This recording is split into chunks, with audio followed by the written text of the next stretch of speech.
چند دن قبل میں ایک ویڈیو دیکھ رہا تھا کہ جلتی ہوئی آگ ہے، چند شر پسند قسم کے لوگ، متعصب قسم کے لوگ زندہ بکری کا بچہ اور اس زندہ بکری کے بچے کو جلتی ہوئی آگ کے اندر پھینک رہے ہیں، اور اس کی چیخ و پکار ہے اور زور زور سے وہ چیخ رہی ہے اور اس سے چھلانگ کے باہر آتی ہے، یہ پھر پکڑتے ہیں پھر پھینک دیتے ہیں۔ اور بھائی اتنا بڑا ظلم بھی ہو سکتا ہے کہ جانوروں کے اوپر ظلم کر رہے ہیں آپ؟ یہ وہ لوگ ہوتے ہیں کہ جن کا دل شفقت سے، رحمت سے بالکل خالی ہو چکا ہوتا ہے۔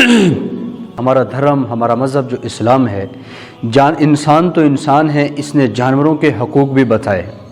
اور جانوروں کے حقوق کیسے بتائے ہیں کہ اللہ کے نبی علیہ السلام نے فرمایا کہ جانور کو جب ذبح کرنا ہے اس کے سامنے چھری تیز نہ کرو، چھری اس کے سامنے تیز کرو گے جانور کو تکلیف پہنچے گی۔ اتنا خیال کیا اسلام نے جانوروں کے حقوق کا۔ پھر فرمایا کہ جب جانور کو ذبح کرنا ہے تو چھری صحیح طریقے سے تیز کر لی جائے، جو کند چھری ہے اس سے جانور کو ذبح نہ کیا جائے۔ پھر آقا کریم نے فرمایا کہ جانور کے اوپر زیادہ بوجھ نہ لادو، اب زیادہ بوجھ لادو گے تو جانور کے اوپر ظلم ہوگا۔ کتنی ریڑیاں ایسی نظر آتی ہیں جن کے آگے بیل ہے، یا اس کے بعد کوئی بھینسا ہے، یا اس کے بعد آگے گدھا ہے، خچر ہے، گھوڑا ہے، اس کے آگے جوتا ہوا ہے، کتنا پیچھے انہوں نے سامان لوڈ کیا ہوتا ہے اس کے اوپر، اور یہ جانور کے اوپر ظلم کر رہے ہیں۔ اور ان کو یہ نہیں پتہ کہ قیامت والے دن اگر جانوروں نے حقوق کا مطالبہ کر لیا تو پھر کیا ہمارا بنے۔ تو بوجھ زیادہ نہ لادو، بوجھ زیادہ نہ لادو، اور پھر فرمایا کہ جانوروں کو خوب کھلاؤ اور پلاؤ، ان کا خیال رکھو۔ سنن نبی داؤد کا واقعہ ہے کہ آقا کریم علیہ السلام ایک انصاری صحابی کے باغ میں تشریف لے گئے۔ جب وہاں گئے تو وہاں باغ کے اندر اونٹ چر رہا تھا، حضور علیہ السلام کے پاس بھاگا آیا اور اونٹ رونے لگا، اور رو کر اپنے آقا کی، اپنے مالک کی شکایت کی۔ حضور نے پوچھا کہ اس کا مالک کون ہے؟ فرمایا یا رسول اللہ فلاں انصاری ہے۔ حضور علیہ السلام نے ان کو بلا لیا۔ جب وہ آ گئے تو آقا کریم نے فرمایا کہ اپنے جانور پر ظلم نہ کرو، ان کو آپ کام لیتے ہو تو ان کو کھلاؤ بھی پلاؤ بھی۔ ہشام رحمۃ اللہ علیہ حضرت انس رضی اللہ تعالیٰ عنہ کے ساتھ حکم بن ایوب کے پاس گئے، اور وہاں جا کر دیکھا تو چند نوجوانوں نے مرغی کو باندھا ہوا ہے اور اس کو تکلیف پہنچا رہے ہیں۔ تو حضرت انس رضی اللہ تعالیٰ عنہ نے فرمایا کہ آقا کریم علیہ السلام نے ہمیں اس چیز سے منع کیا ہے کہ جانوروں کو باندھ کر ان کو سزا دیں۔ اسلام نے تو یہاں تک منع کیا۔ کیسے میلے لگتے ہیں بعض جگہوں پر، اور میلے کے اوپر کیسے کتوں کو آپس میں لڑا رہے ہیں، کتوں کو لڑا رہے ہیں، اس کے بعد گیدڑ کو لڑا رہے ہیں آپس میں، مرغیوں کو لڑا رہے ہیں آپس میں، تیتر بٹیر کو لڑوا رہے ہیں آپس میں۔ یہ بے جان جانور اس پر ظلم کر رہے ہیں۔ یہ اسلام میں، یہ شریعت میں ہماری جائز نہیں ہے، بلکہ حرام فعل ہے، حرام کام۔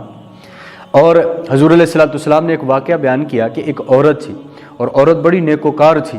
اس عورت نے بلی کو باندھ کر رکھا، جب بلی کو باندھا اس کو کھلایا نہیں پلایا نہیں، جب کھلایا نہیں پلایا نہیں وہ بلی بھوکی تڑپ کر مر گئی، تو اللہ کے نبی نے فرمایا اللہ نے اس عورت کی پکڑ فرمائی اور جہنم کے اندر اس کو ڈال دی۔ تو اسلام نے تو ہمارے یہاں تک حقوقوں میں بتائے ہیں، سمجھائے ہیں کہ جانوروں کے اوپر ظلم نہ کرو۔ اللہ کے نبی علیہ السلام نے فرمایا الخلق عیال اللہ، مخلوق ساری کی ساری اللہ کا کنبہ ہے، چاہے وہ وحشی جانور ہیں، چاہے وہ پالتو جانور ہیں، چاہے وہ انسان ہیں، درندے ہیں، ساری بھی جتنی 18,000 مخلوقات ہے، ساری کی ساری اللہ کا کنبہ ہے۔ آپ کے بیٹے کے سر پر کوئی ہاتھ پھیر دے، آپ کے نزدیک وہ بندہ محبوب ہو جاتا ہے۔ آپ کہتے ہیں میرے بیٹے کو پیار دیا، یہ بندہ تو مجھے بڑا اچھا لگ رہا ہے۔ تو بیٹے کو پیار دینے پر آپ کو اچھا لگ رہا تھا کہ اللہ کا کنبہ ہے، اللہ کی مخلوق ہے، جو اس پر رحم کرے گا اللہ اس پر رحم کرے گا۔ ارحموا من فی الارض یرحمکم من فی السماء، ان والوں پر تم رحم کرو، آسمان والا رب تم پر رحم کرے گا۔ تو یہ ساری مخلوق اللہ کا کنبہ ہے۔